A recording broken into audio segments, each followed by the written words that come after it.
Assalamualaikum warahmatullahi wabarakatuh. Ikuti dan kunjungi channel YouTube Maulizul Akbar NAD.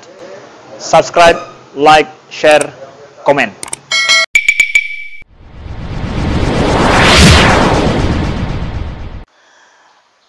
الترغيب في بناء المساجد في الأمكنة المحتاجة إليها.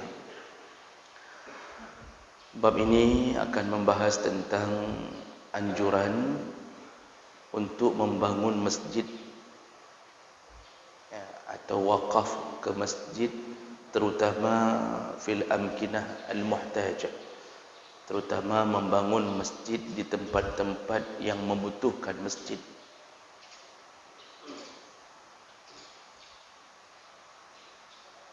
Dalam hadis yang pertama, an Utsman bin Affan radhiyallahu anhu annahu qala,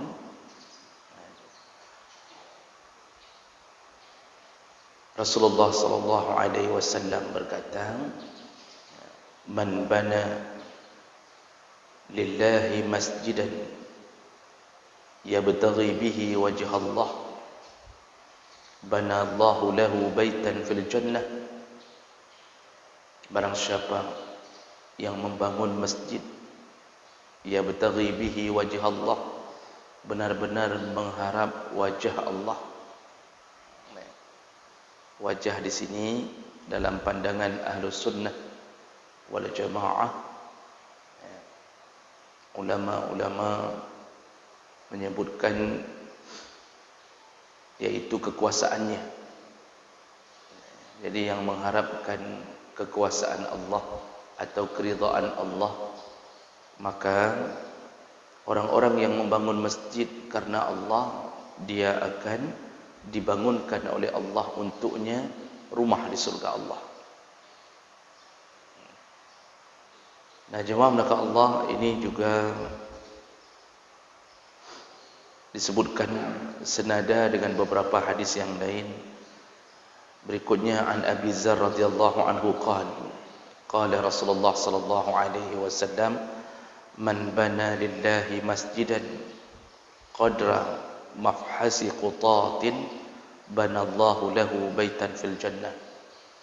Barang siapa yang membangun masjid di dunia karena Allah, walaupun sebesar sangkar burung, walaupun sebesar sangkar burung, arti sangkar burung tempat burung meletakkan telur dan anaknya, itu mafhas, maka Allah akan bangunkan rumah untuknya di surga Allah. Dalam hadis riwayat Umar bin Al-Khattab qala, sami'tu Rasulullah sallallahu alaihi wasallam yaqul, man bana lillahi masjidan yuzkaru fihi banallahu lahu baitan fil jannah.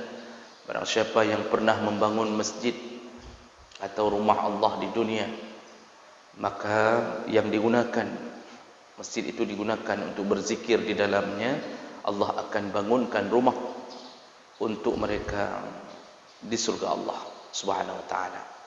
Dan ini ada beberapa hadis yang lain walaupun berbeda-beda kalimat, namun tujuannya sama. Nah, jemaah melakukan Allah Subhanahu wa taala, membangun masjid itu salah satu amalan yang disepakati termasuk wakaf yang terbaik. Dan para ulama ketika mensyarah hadis iza mata ibnu Adam inqata'a amaluhu illa min salas, barang siapa yang meninggal dunia atau anak Adam meninggal dunia, maka terputuslah amalnya kecuali dari 3 perkara. Dan salah satunya adalah sadaqatun jariyah, sedekah yang mengalir. Nah, para ulama menyebutkan sedekah yang mengalir ini yang dimaksud adalah wakaf. Sedekah yang mengalir yang pernah kita wakafkan. Makanya anjuran untuk mewakafkan harta itu sangat kuat. Perlu kita sadari, dalam hadis riwayat Muslim pernah disebutkan bahwa Kita ini kadang-kadang lupa mempersiapkan diri untuk bekal kematian. Sehingga banyak orang hartanya banyak tapi tidak menjadi modal ketika dia meninggal. Jadi dia hanya menggunakan untuk dunianya.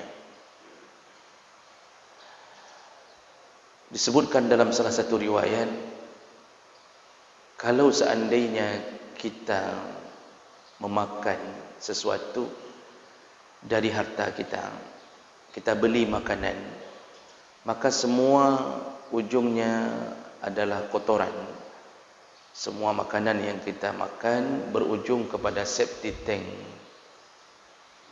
Dan bahkan saking tidak berefeknya makanan tersebut pada hamba, septic tank pun tidak dipisahkan. Tidak ada septic tank untuk makanan mahal dan kemudian ada septic tank untuk makanan murah. Tidak disediakan. Bersatu padu dengan makanan yang kita beli. Beli mahal-mahal, satu bungkus sampai 35.000, kemudian makan 15 menit, hancur segala-gala, 1 jam kemudian berubah menjadi kotoran. Itu harta yang kita gunakan untuk makan-makan.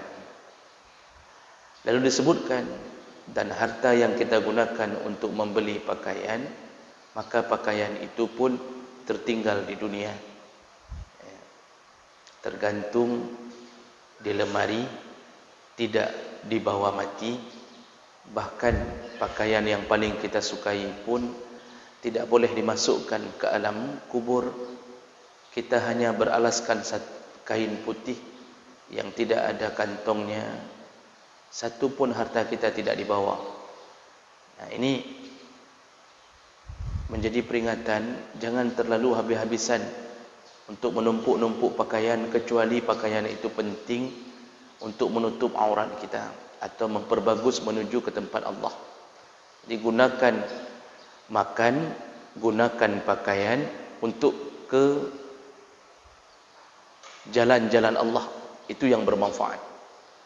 Maka apa yang tertinggal kalau makan dan pakaian tertinggal di dunia? Maka dilanjutkan riwayat itu menyebutkan satu-satunya yang benar-benar harta kita sejati adalah apa yang pernah kita sedekahkan. Apa yang pernah kita sedekahkan, itulah harta kita sejati. Ya. Artinya ketika kita mati, harta itulah yang datang membela kita.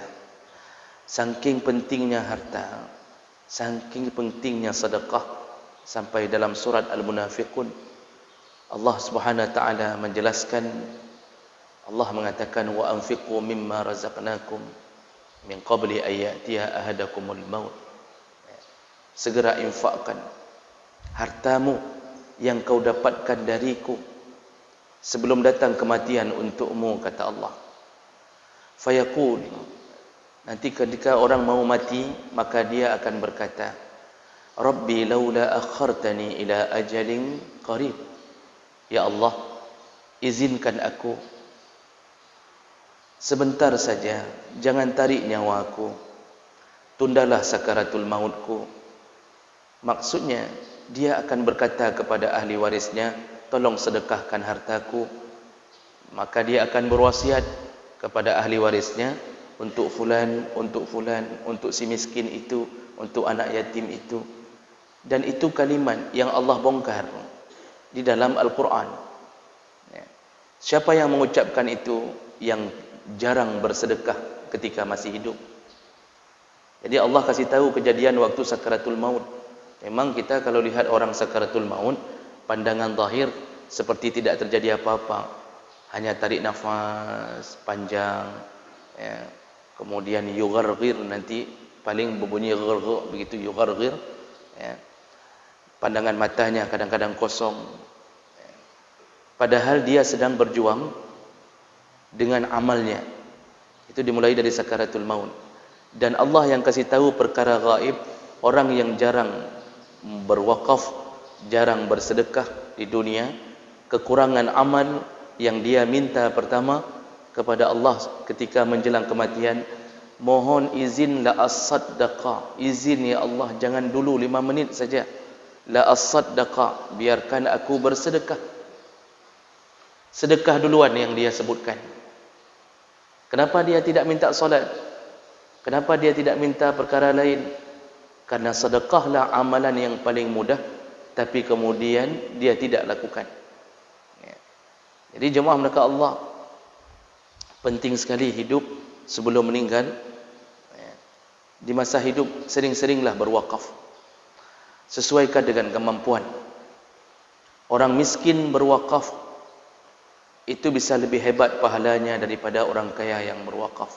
Namun orang kaya yang berwakaf, maka dia telah melakukan kemuliaan untuk memberikan kekayaannya kepada yang ditunjuk.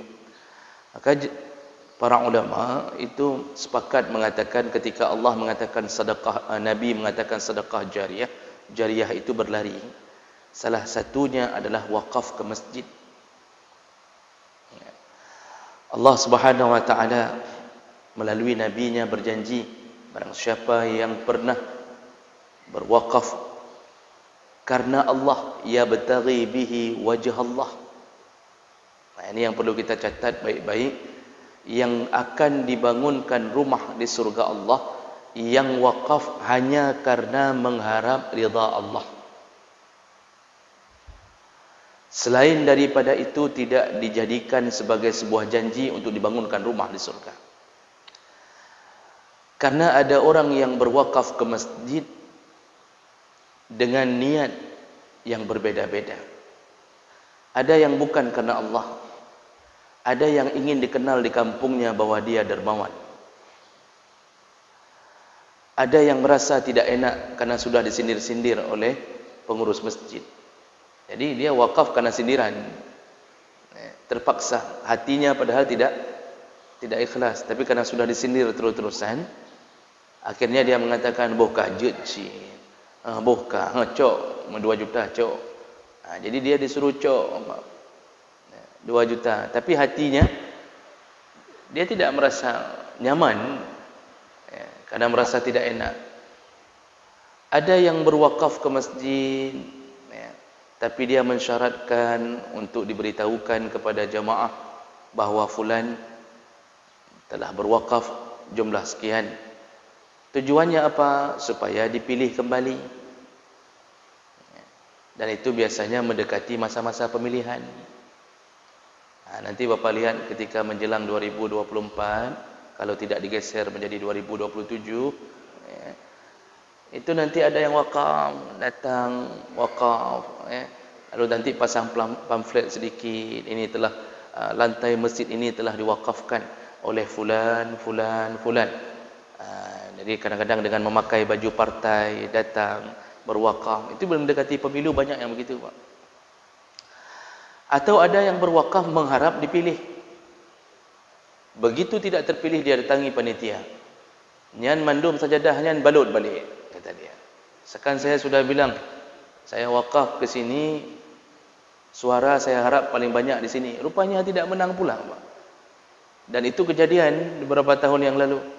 Di salah satu daerah kita, sudah dia berikan sajadah untuk masjid, kemudian begitu tidak menang, dia menganggap orang kampung di situ telah mengkhianatinya. Disuruh balut kembali, Pak. Lalu dia ambil kembali.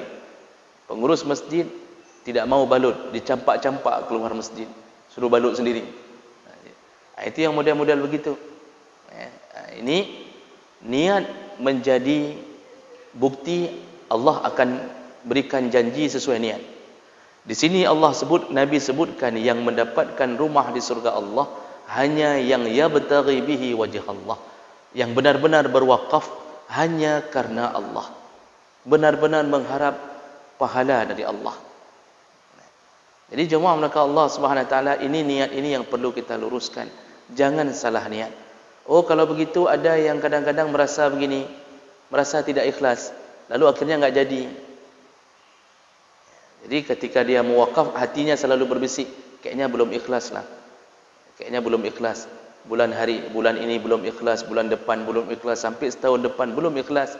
Dia mengatakan, kalau enggak ikhlas, rugi saja saya wakaf. Saya tunggu ikhlas. Rupanya dia ikhlasnya di 2027 nanti mungkin. Jadi Bapak Ibu maka Allah, ini godaan syaitan. Yang ini tipu daya syaitan. Syaitan akan membisik-bisikkan seakan-akan kita tidak ikhlas. Jadi dia menunda-nunda dengan membisikkan, engkau belum ikhlas, tidak usah wakaf dulu, jangan wakaf dulu, nanti kalau sudah ikhlas baru wakaf. Terus dia tunda, tiba-tiba dijemput oleh corona, mati, belum sempat berwakaf. Tidak satu pun keramik masjid yang dia beri, tidak ada peralatan masjid yang atas namanya. Di hadapan Allah, disitulah penyesalan datang. Maka jemaah belaka Allah Subhanahu wa taala, begitu besar janji Allah. Bayangkan, Allah tidak isyaratkan melalui nabinya, Allah tidak isyaratkan harus bangun satu masjid.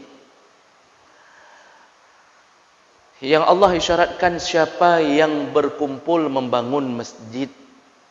Karena Allah tahu kita ini hamba yang dhaif, lemah. Jarang di antara kita sanggup bangun satu masjid khusus atas nama pribadi, jarang. Nanti ada yang lebih banyak jumlah wakaf, ada. Jarang sekali yang melakukan itu. Ada yang mencoba tapi tidak bisa siap. Siapnya 75%, yang 25% tetap atas bantuan bersama. Tapi walaupun begitu, ada satu dua yang melakukan itu, walaupun jarang. Kalau di Mesir itu, di daerah Masakin namanya, itu ada satu masjid, kami menyebutnya Masjid Hijau. Itu memang wakaf pribadi, dan beliau tidak mengedarkan celeng. Bahkan menulis ketika masuk ke pintu masjid, ada tulisan tidak menerima sedekah. Di masa pembangunan tidak menerima sedekah, murni pribadi, murni pribadi. Nah, jadi ini tidak begitu yang dimaksud oleh Allah harus pribadi, tidak. Siapa yang berwakaf bersama-sama, bahkan dalam hadis yang kedua tadi, Nabi memberi ukuran, walaupun dia hanya memberi mafhasa qutatin, walaupun yang dia beri hanya sebesar lubang tempat tinggal burung. Lubang tersebut bisa dalam lubang, bisa sangkar kecilnya.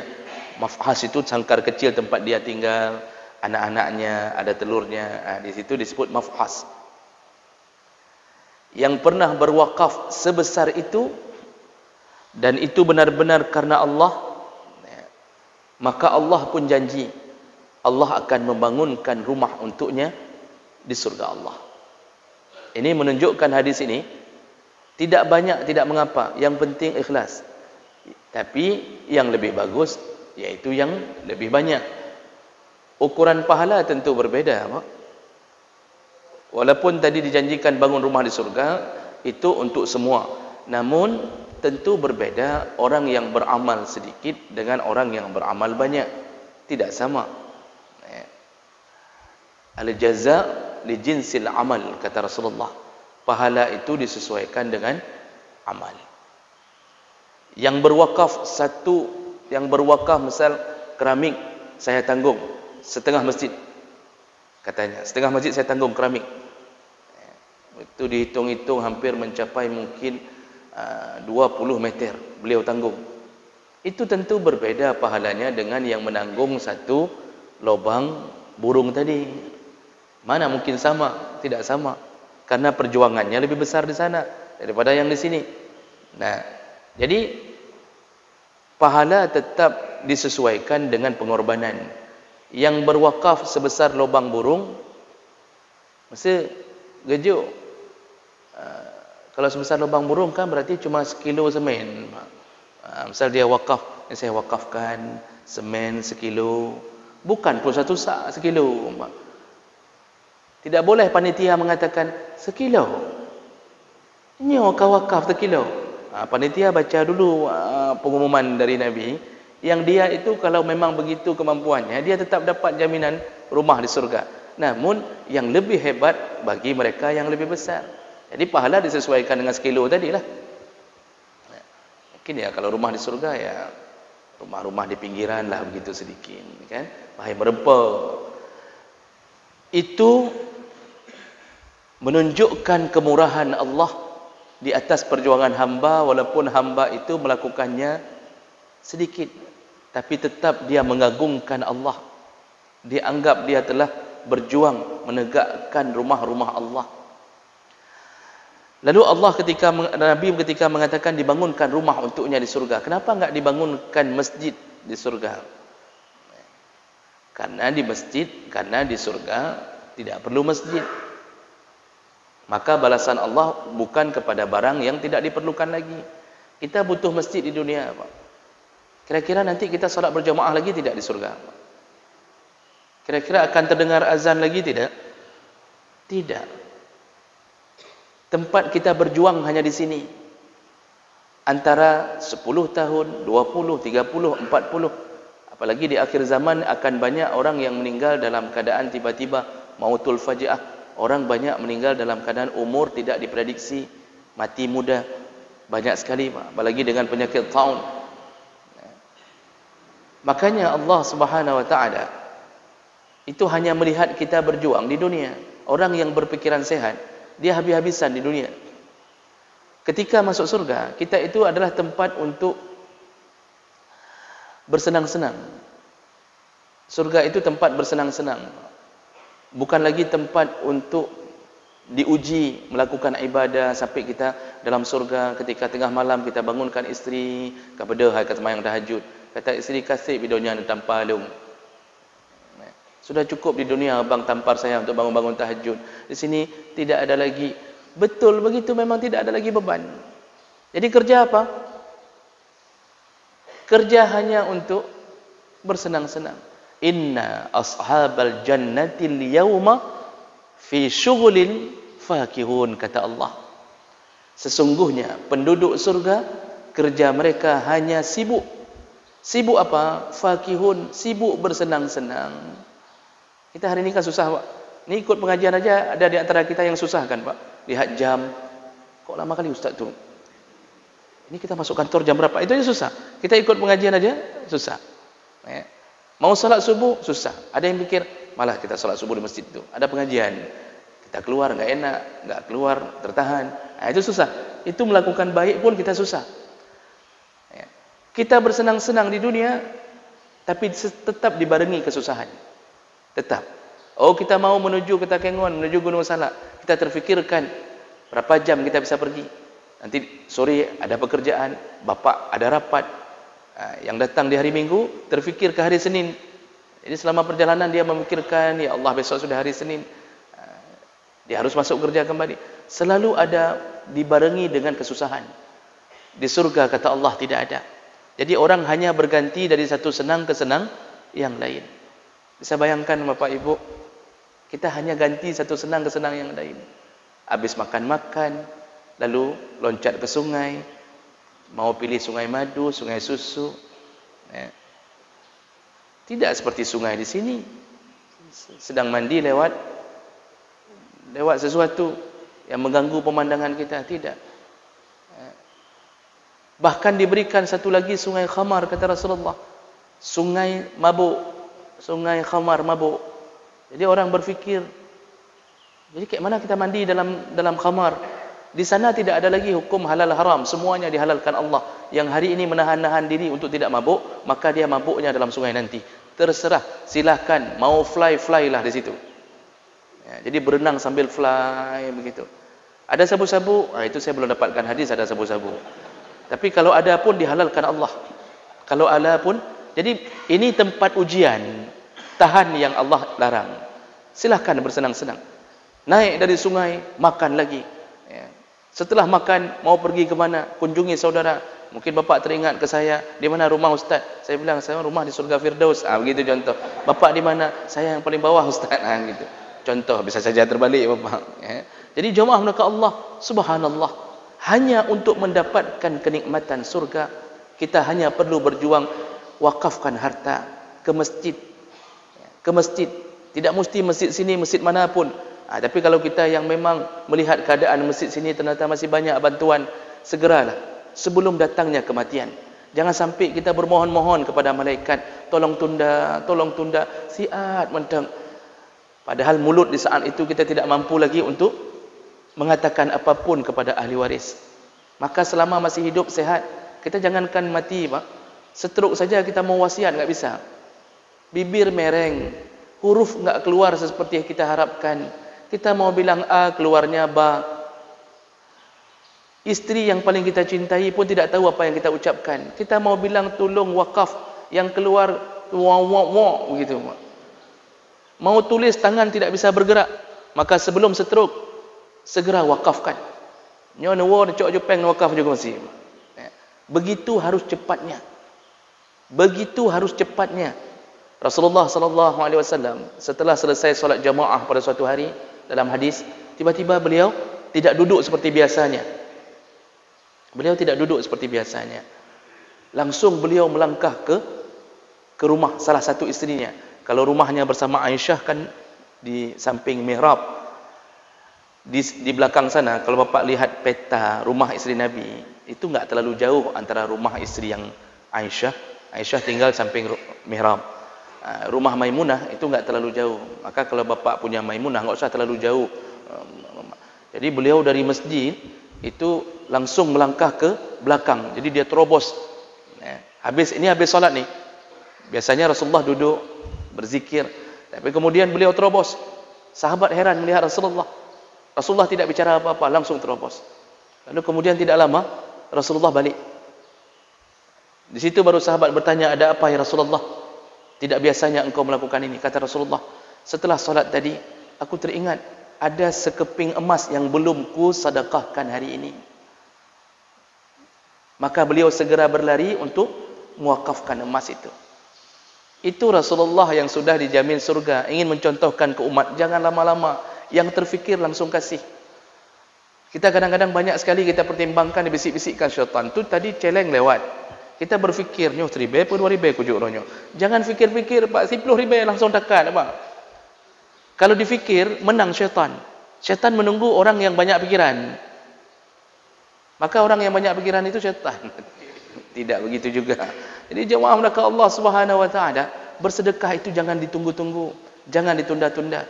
Karena janji Nabi ini tidak pernah diingkari. Masya Allah, kita cuma bangun sedikit untuk masjid Allah, tapi yang Allah balas untuk kita satu rumah di surga. Enggak sesuai dengan amal. Tidak sesuai dengan amal. Kita bertemu insya-Allah di minggu yang akan datang. Semoga yang hadir Allah telah catatkan pahala, dan semoga Allah mengumpulkan kita kembali di dalam surganya. Amin ya rabbal alamin. Subhanakallahumma bihamdik, asyhadu an la ilaha illa anta, astaghfiruka wa atubu ilaik. Wassalamu alaikum warahmatullahi wabarakatuh.